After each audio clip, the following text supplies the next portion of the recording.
Muntik na tol, muntik na naman. Lord, sana ako pabayaan.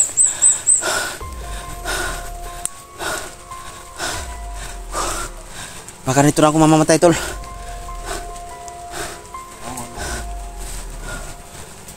Ito pala yung boat. Aba.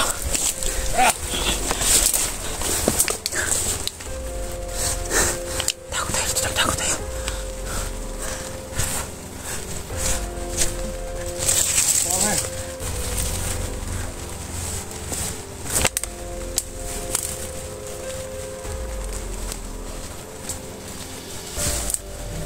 Bata mo. Alis pa tayo dito. Ang tao. Oo, ito. May tayo. May tao.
Mga basher, labas kayo.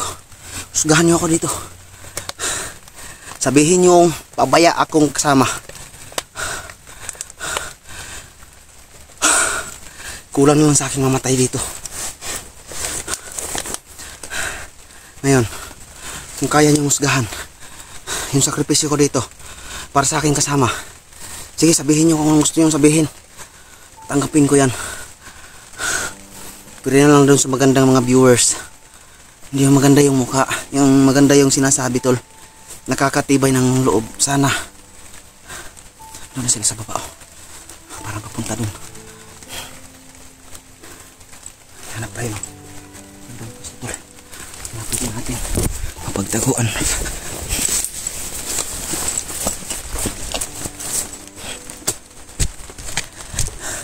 Ngayon yung sabihin sa akin na wala akong kwentang kasama.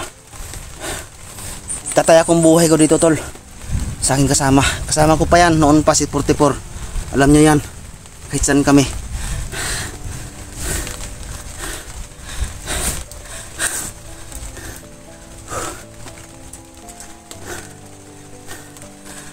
Dapat sana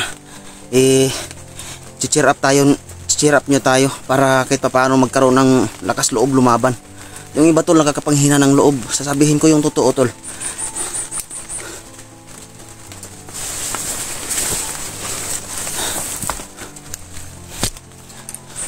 Parang nag-withdraw na sila tol, papalabas na yun siguro.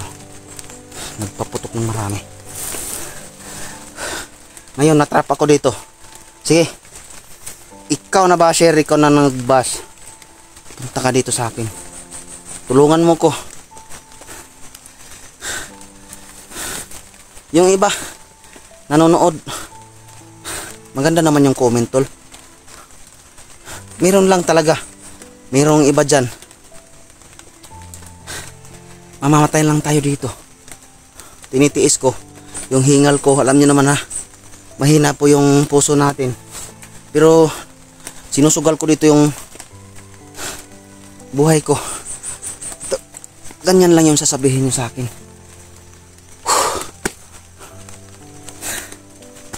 Yung iba sabing mag-ingat ka dyan, lalo na ikaw lang mag-isa.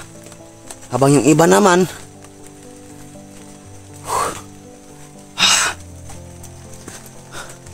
Tol, hindi ko sana sasabihin to dito sa public. Baka sabihin nyo, sama yung ugali ko, tol. Hindi, sasabihin ko talaga yung totoo. Gusto kong magpakatotoo kung ano yung ugali ko. Hindi ako yung tao na mabait lang sa harap ng kamera at sa likod ay pangit yung ugali ko. Hindi ako ganun. Hindi ako ganun. Kung ano yung ugali ko sa harap ng kamera, sa likod ng kamera, kung anong makikita nyo, yun yung ugali ko. Hindi ako nagpe-pretend. Hindi ako nagpretend na mabait ako.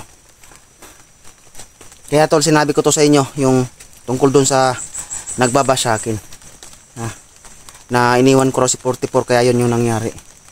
Hindi mo alam ang buong video. Pinanood mo lang ganito kahaba. Pagkatapos nag-comment ka ng hindi maganda.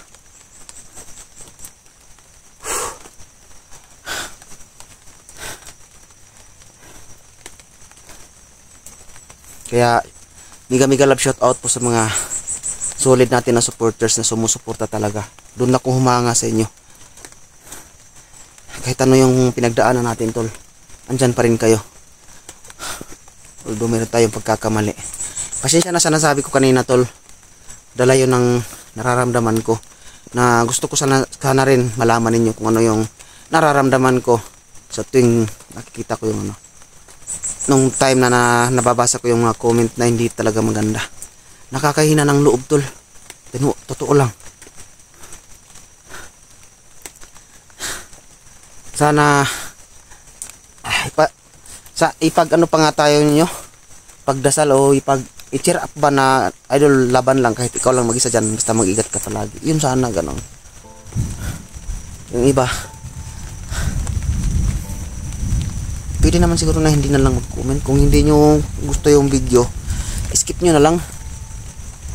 Kaysa makakasakit pa kayo ng kandamdamin ng ibang tao, tol.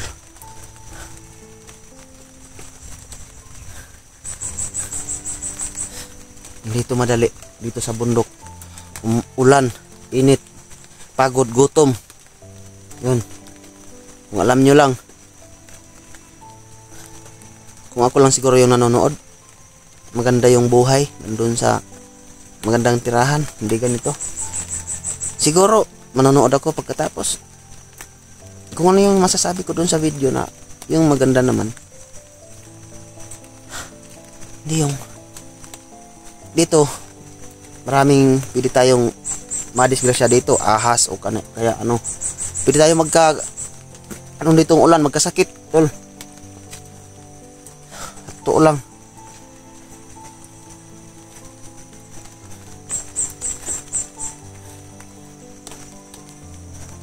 Ako pinipilit kong makipaglaban kahit mag-isa lang. No, sana maubos yan sila para mabakante yung hukay ni 44. Para makuha natin at mahukay talaga kung ano yung nasa loob talaga.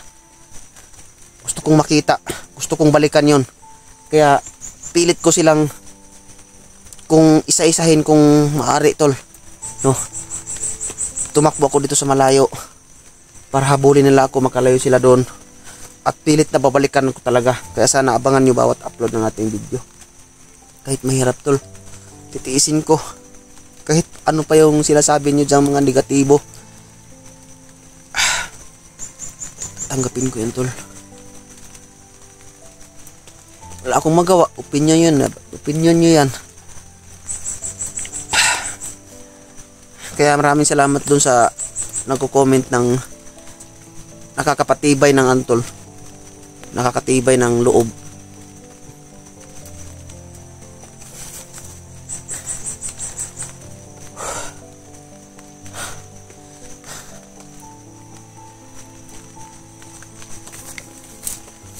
Palibasa, tol, wala kayo sa sitwasyon ng ganito. Hindi ko kayo sinisisi kung yun yung sinasabi ninyo. Nilalabas ko lang yung nararamdaman ko na nakita ko yung comment na yun. Kung sana akong sugahan agad na sikir ganun na yung ugali. Hindi. Pagkatapos niyan, may labas yung kung ano yung nararamdaman ko, tol. Nasa doon sa sinasabi. Ay okay na rin ako. No, mapalabas ko lang yun. Maano kasi tol, mahirap kung hindi mo palabas yung nararamdaman mo talaga. Baka magsisi tayo sa huli.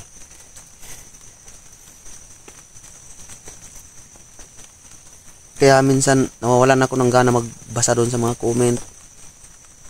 Mayroong mga magagandang comment na hindi na lang nabasa.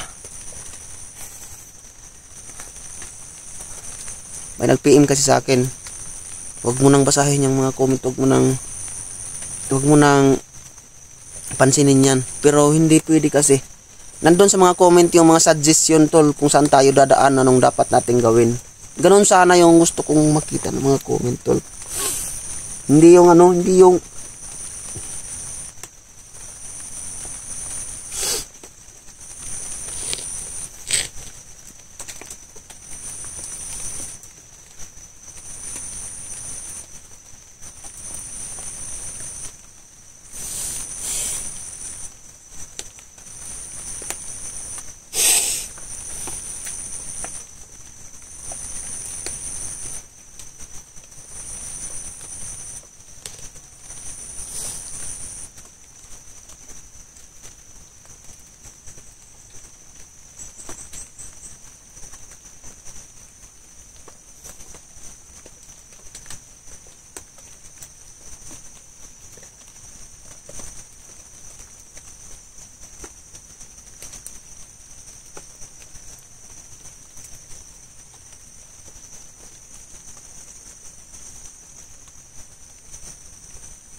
kaya tol, kung ano man yung sasabihin ninyo,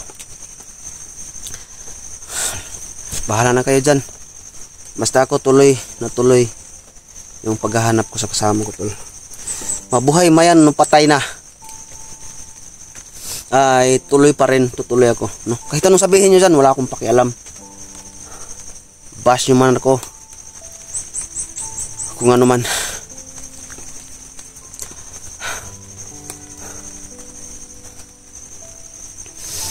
Thank you so much nga pala sa maganda na mga comment dyan.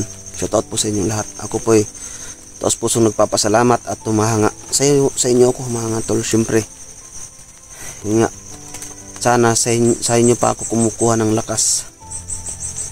Pero kayo yung, hindi naman kayo lahat, no? Meron lang talagang mga taong ganun.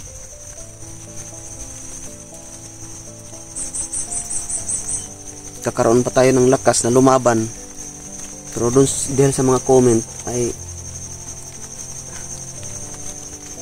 kakawala ng gana. Pero kahit ganun pa man, di ako susuko. Kagaya ng pangako ko sa inyo tol noon pa. Kaya kung ano yung sasabihin nyo ngayon, simula ngayon sa video na to, magandang comment man yan o ano, wala akong pakialam. Gagawin ko yung trabaho ko tol. Gawin nyo yung gusto nyo, sabihin nyo yung gusto nyo.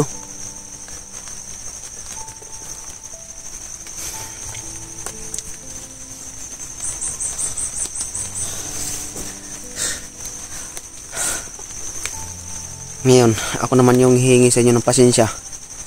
Patawarin nyo ako kung nasabi ko yung ganun kanina, na hindi ako nagalit tol.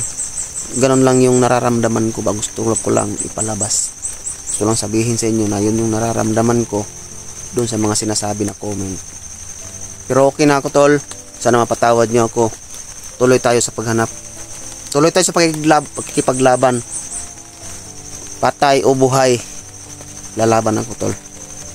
Pangako yan sa inyo. Ulan, init, gutom, pagod, gagawin ko yan para sa kasama ko tol. Yan, ulan na naman. Ayan, ito ngayon. Dito pwede ako magkasakit tol dahil sa ulan. Pero hindi ko na yan iisipin kung magkasakit man. Tuloy na tuloy pa rin tayo sa paghanap. No? Sana mahukay yung ano. Sana magkaroon tayo tol ng panahon na walang bantay ba. Yung mayroong bantay kung isa, dalawa, kaya pa natin yan tol. Pero kung marami, nakikita nyo naman umatras ako, di ba? May nag-comment doon, idol, pag maraming kalaban, hindi masamang umatras. Saludo ako sa iyo tol, sa comment mong ganun. Hindi ko na ano kung sino yon. Kung napanood mo to ngayon, sabihin mong ikaw yon. Comment sa baba. Wala na naman, hanap na naman ako ng mapasilungan na ito tol. Hindi ko na inisip yung gutom tol. Magkaroon lang ako ng tubig. Sapat na yon. Tubig lang yung hinihingi ko. Pero alam nyo ba, yung paghingi ko ng tubig ay higit pa sa tubig yung binigay sa atin. Yung malaking ulan. Yun, grabe no.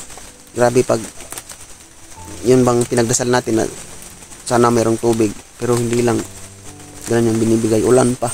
Napakabait talaga ng Panginoon tol. So, siguro kung araw na to tag-init, hindi natin tong kaya. Alam niyo naman yung katawan natin tol, mahina kapag init. So, binigyan tayo ng ganitong panahon na kaya natin paglaban. Kasi malamig, no? Hindi kontra sa katawan po natin. Tol, ulitin ko, patawarin nyo sana ako. Yung sa nasabi ko kanina, gusto ko lang may palabas po yung nararamdaman ko dahil dun sa comment. Pero tanggap ko naman yon, no? Pero natatanggap ko, gusto ko rin ipalabas at sabihin sa inyo na yung pangyayari na yon, may daming request, no? Daming request na tulungan, maraming tayong tutulungan. Ngayon, no, punta kami dito sa bundok. Pagdating namin dito, hindi namin inaasahan na maambush kami. Ngayong naambush ka, alam mo pa ba kung saan ka tatakbo? Hindi na. Siyempre, takbo ka lang ng takbo, maging safety ka lang, no? Yung kasama ko naman, tumakbo rin, maging safety lang. Hindi namin alam na nagkahiwalay kami. Ngayon, ako yung sinisipol. Pero, okay na ako. Pasensya na recall. Sana patawarin nyo ako tol. Patawarin nyo ako dun sa nasabi ko. So, balik. Ano naman tayo? Back to normal na naman. So, thank you so much kung napanood nyo to ngayon. Comment kayo sa baba. No? I-share itong video na to tol para napuntahan tayo kung mayroon maglakas ng loob pumasok dito ng mga kasama natin. I-share itong video na to para kahit paano ay matulungan tayo. Kahit paano ay meron tayong kasama dito sa sa mission na yon, yung dun sa babatol, yung ano ni 44, yung bangkay na ibinaon. Hindi ko basta-basta malapitan na ngayon tol kasi todo bantay na sila dun. Kanina nakita nyo yung previous videos namin, no? Ay nandun ako sa high ground. Dumating yung mga akala ko hindi ko makita. Balikan nyo yung previous videos upload. Nandun. Nakita ko dun sa high ground tapos pinilit kong lumaban tol para lang hindi sila magkasunod ng maayos, pero nasundan talaga ako. Matras ako. Sobrang dami nila. Tol, ulitin ko, pasensya na. Patawarin mo sana. Tao lang din ako tol, no? Na masasaktan syempre dun sa comment. So, balik normal na tayo ngayon. Maya abangan nyo ang susunod na upload nito tol dahil babalikan ko yung hukay, no? Kung saan nilibing si 44. Kasi mayroon na tayong pruweba doon tol na yung damit ni 44 ay talagang mukha talaga niya yung nahukay ko, no? Kaya sana abangan nyo ang upload dito, yung kasunod na upload tol, no? Ako'y mihingi sa inyo kahit ganun lang na suporta tol, panoorin. Kung manonood kayo tol na may balak kayong may sasabihin kayo, please tapusin niyo yung buong video. Kung ano yung napanood na ninyo, doon muna kayo, comment muna kayo doon sa nauna na. Hindi pa nga natapos may comment ng nauna yung comment tol kaysa video yung pinanood. Di ba pag mayroon tayong sasabihin ay tinitingnan muna natin bago natin sabihin. Ganun sana. Kung napanood mo tong video na to, tapusin mo hanggang dulo bago mo sabihin yung gusto mong sabihin. Para wala tayong masasaktan na tao tol. So, sana abangan yung upload kasi sunod na upload kasi babalikan ko na ngayon. Ngayon na mismo babalikan ko yung hukay na yon. Kasi yung ulan malaki. So maghanap ako ng ng mapagpasilungan. Tol, basang-basa na ako tol. Yung duyan ko basa tol. Mayroon akong mga damit dito basa. Yung pagkain konti na lang. Meron pang biskwit na tira. So yun na lang siguro. Tapos kuha lang siguro ko ng tubig kung saan ako makakuha ng tubig. Yun na. Okay na yun. Hindi natin papansinin yung pagkain muna natin tol. Unahin natin yung sitwasyon ng kasama natin. Kahit bangkay na yan, iuwi pa rin natin yan sa kanyang pamilya tol. May pamilya din yan, no?